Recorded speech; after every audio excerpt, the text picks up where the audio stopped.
गुप्ताज के पश्चात दूसरा महत्वपूर्ण है हर्षवर्धन और कनिष्क से संबंधित प्रश्न अक्सर आते रहे हैं परीक्षाओं में, जिन्हें 200 शब्दों के लिए हम देख सकते हैं हर्षवर्धन को एक साहित्यकार के रूप में समझाइए। तो उसमें हर्षवर्धन ने साहित्य संरक्षण में जो जो भूमिकाएं निभाई थी उन भूमिकाओं के बारे में लिखिए। हर्षवर्धन की धार्मिक नीतियां क्या थी? धार्मिक नीतियों से ही उसको एक साहित्यकार के रूप में समझाया जा सकता है। तो उसकी धार्मिक नीतियां ब्राह्मण और बौद्धों के लिए लगभग लगभग समान थी। कनिष्क बौद्ध धर्म के संरक्षक के रूप में, कनिष्क ने बौद्ध धर्म के उत्थान के लिए क्या किया? कनिष्क ने कहाँ स्तूप बनवाए, कनिष्क ने कहाँ चैत्य बनवाए, कहाँ विहार बनवाई, इत्यादि सारी चीजें भी वहां पर पूछी जा सकती हैं। 50 शब्दों के लिए बात करेंगे तो हर्षवर्धन उत्तर भारत का आखिरी सम्राट था, क्योंकि हर्षवर्धन के पश्चात राजपूतों का उदय हुआ और उत्तर भारत में छोटे और बड़े महत्वपूर्ण राजवंशों का अस्तित्व हो गया। तो ये एक अच्छा प्रश्न है कि discuss Harshvardhan as a last ruler of northern India. Kanishka एक कुशल प्रशासक के रूप में, कनिष्क की प्रशासन नीतियां बहुत कुशल थीं।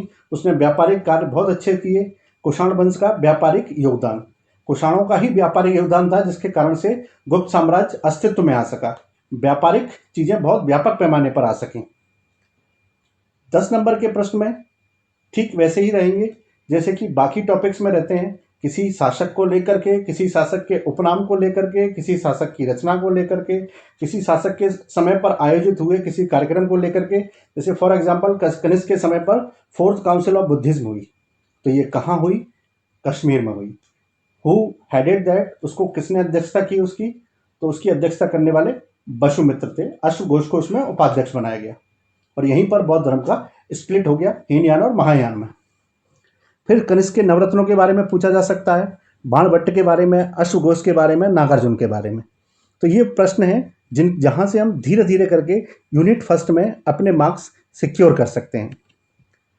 एंशियंट में एक और टॉपिक है जहां से अक्सर प्रश्न बनते हैं, संगम संस्कृति यानी कि संगम कल्चर।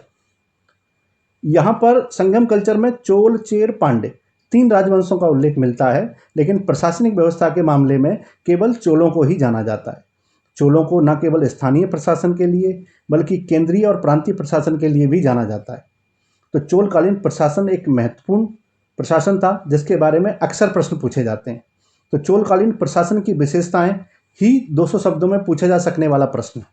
इसके अलावा 50 शब्दों में संगमकालीन संस्कृति क्या थी, संगम साहित्य क्या था, चोलकालीन सामाजिक व्यवस्थाएं कैसी थीं, it means the Cholas society, and चोलकालीन प्रांतीय और स्थानीय प्रशासन।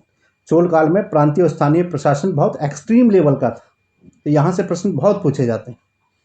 3 मार्क्स के लिए यानी 10 वर्ड्स के लिए जो प्रश्न पूछे जा सकते हैं वो है मंडल क्या थे, कोट्टम क्या थे, नाडु क्या थे, यानी वे शब्दावली जो दक्षिण भारतीय भाषाओं में पूछी जा सकती हैं जो कि उत्तर भारतीय क्षेत्रों के समान थी। कोट्टम, मंडलम, नाडु, या चोलों के राज चिन्ह क्या थे, चेरों का राज चिन्ह क्या था, पांड्यों का राज चिन्ह क्या था, इनकी राजधानी कहाँ थी, इत्यादि को लेकर के प्रश्न पूछे जा सकते हैं। अन्य की बात करेंगे तो प्राचीन भारत के प्रमुख विदेशी आक्रमण और उनके प्रभाव, ये अपन पहले भी चर्चा कर चुके हैं।